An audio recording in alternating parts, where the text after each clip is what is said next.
le président du concours, amis Toastmaster, chers invités. Je suis allé chez le dentiste pour la première fois au Canada. Je peux vous dire que ce fut un choc. Un choc culturel, un choc linguistique, un choc dentaire. Et je vous avoue que j'ai des doutes. Je suis pas sûr que c'était un vrai dentiste. Je dirais même plus, il était tout sauf dentiste. Et je vais vous raconter pourquoi. Je viens d'un village où le dentiste est en même temps le boucher. Il sait se servir de ses mains et il n'a pas peur du sang. Alors quand on va chez le dentiste, c'est un peu comme aller à l'abattoir. On vous prépare à la consommation. Au Canada, le dentiste n'est pas un boucher. Non, c'est un bourreau. Vous ne croyez pas? C'est un bourreau du travail. Il fait tout. Quand je suis arrivé, ils m'ont dit de patienter. Je me suis assis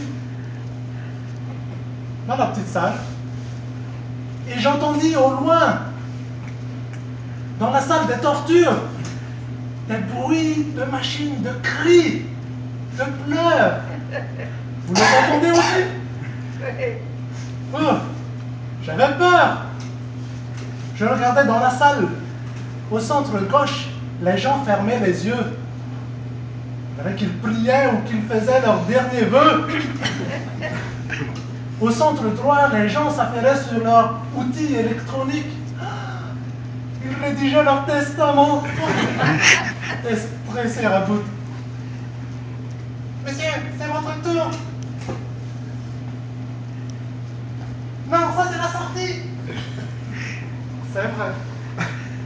Je me suis tout de suite allongé. Vous voyez la chaise? Et je regardais. Mais où est le crachoir?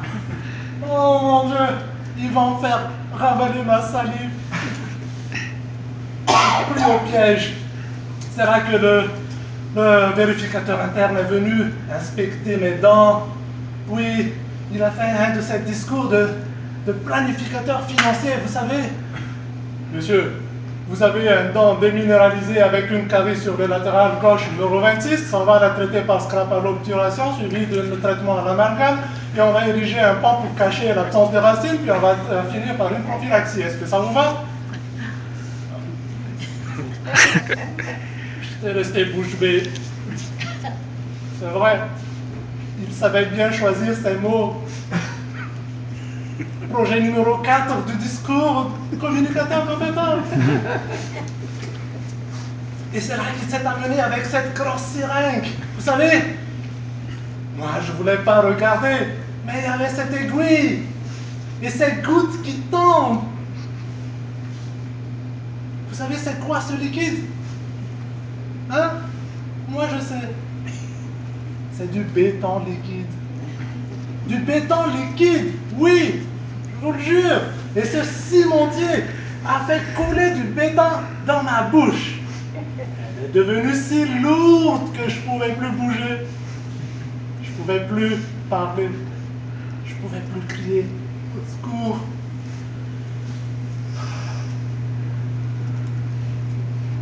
J'ai commencé à fermer les yeux. En fait, levez la main ceux qui ouvrent les yeux quand ils sont chez le dentiste. Ah, bon, quand même. Chapeau. Écoutez, vous n'avez pas peur de regarder la réalité en face. Hein?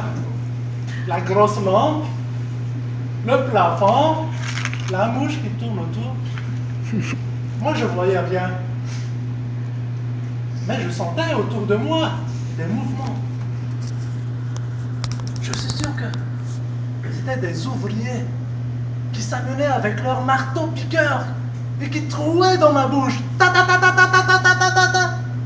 Et puis, qui s'amenaient avec leur tronçonneuse qui faisait zzzz. Et puis, les gardes de la ville de Québec qui s'amenaient avec leurs souffleuses. Et les gardes de la ville de Lévis qui s'amenaient avec leur arrosoir. J'étais un chantier. Dans ma bouche, il y avait beaucoup d'instruments.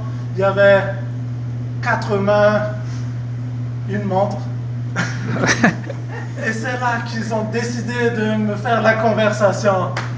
Alors, comment s'est passée votre semaine? Et votre fils, comment il va?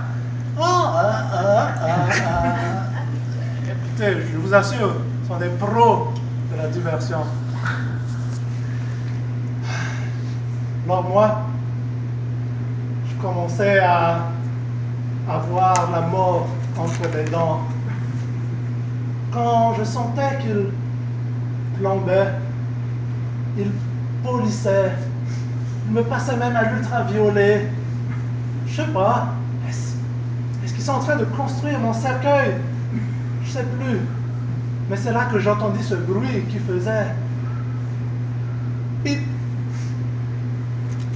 pip, pip. En fait, c'était mon électrocardiogramme. Oui, j'étais encore en vie. Alors, j'ai comment pu me relever de ces expériences. Et j'ai cherché autour de moi. Mais où sont passés tous ces cimentiers, ces ouvriers, ces gardes de la ville, ces planificateurs financiers? Et où est ce dentiste à la fin? Devant moi, il n'y avait que ce monsieur en blouse blanche, aux lunettes triple optiques. En fait, c'était le curé. Parce qu'en sortant, il m'a salué en disant « Allez, que Dieu vous protège !»